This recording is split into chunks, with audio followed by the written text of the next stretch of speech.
السلام علیکم برادران اسلام، بھائی بزرگوں، دوستوں، میرے عزیز ساتھیوں، آج میں آپ لوگوں کو صلح حدیبیہ میں ابو جندل رضی اللہ تعالیٰ عنہ اور ابو بصیر رضی اللہ تعالیٰ عنہ کا قصہ سنانے جا رہا ہوں۔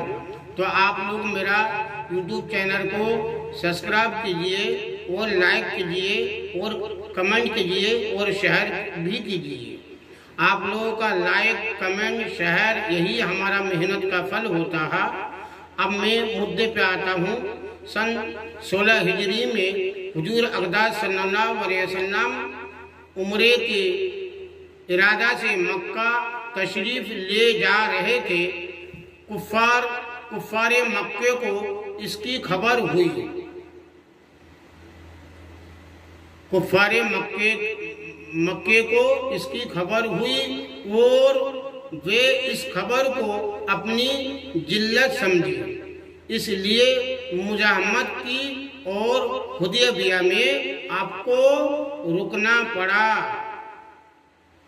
جونیسر صحابہ ساتھ میں تھے جو حضور صلی اللہ علیہ وسلم پر جان قربان کرنا فخر سمجھتے تھے، لڑنے کو تیار ہو گئے، مگر حضور صلی اللہ علیہ وسلم نے مکے والوں کی خاطر سے لڑنے کا ارادہ نہیں فرمایا اور صلح کی کوشش کی، اور باوجود صحابہ رضی اللہ تعالیٰ عنہ کی لڑائی پر مستعدی اور بہادری کے حضور اکرم صلی اللہ علیہ وسلم نے کفار کی اس قدر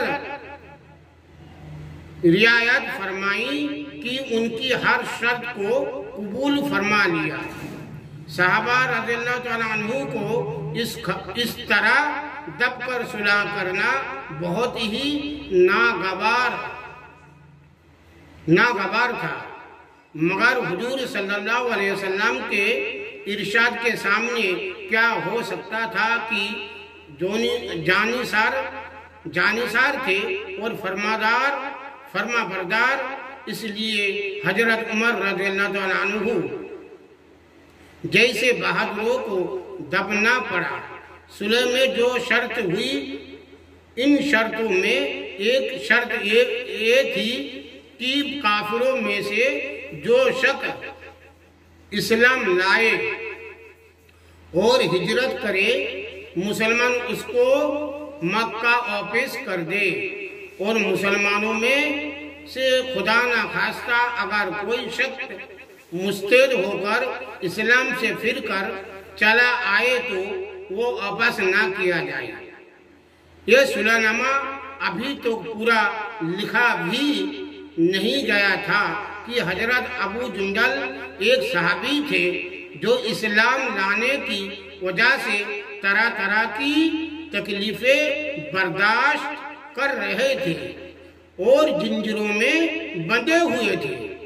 اسی حالت میں گرتے پڑتے مسلمانوں کے لشکر میں اس امید پر پہنچے کہ ان لوگوں کی حمایت میں جا کر اس مصیبت سے چھٹکارا پاؤں گا۔ ان کے باپ سہیل نے جو اس صلح نامہ میں کفار کی طرف سے وکیل تھے اور اس وقت تک مسلمان نہیں ہوئے تھے، فتح مکے میں مسلمان ہوئے۔ انہوں نے صاحبزادوں کو تماچے مارے اور واپس لے جانے پر اصرار کیا۔ حضور صلی اللہ علیہ وسلم نے ارشاد فرمایا کہ ابھی صلح نامہ مرتب بھی نہیں ہوا، اس لیے ابھی پابندی کس بات کی؟ مگر انہوں نے اصرار کیا۔ پھر حضور صلی اللہ علیہ وسلم نے فرمایا، ایک آدمی مجھے منگا ہی دے دو، مگر وہ لوگ جد پر تھے، نہ مانے۔ ابو جندل رضی اللہ تعالیٰ عنہ مسلمانوں کو پکار کر فریاد بھی کی کہ میں مسلمان ہو کر آیا اور کتنی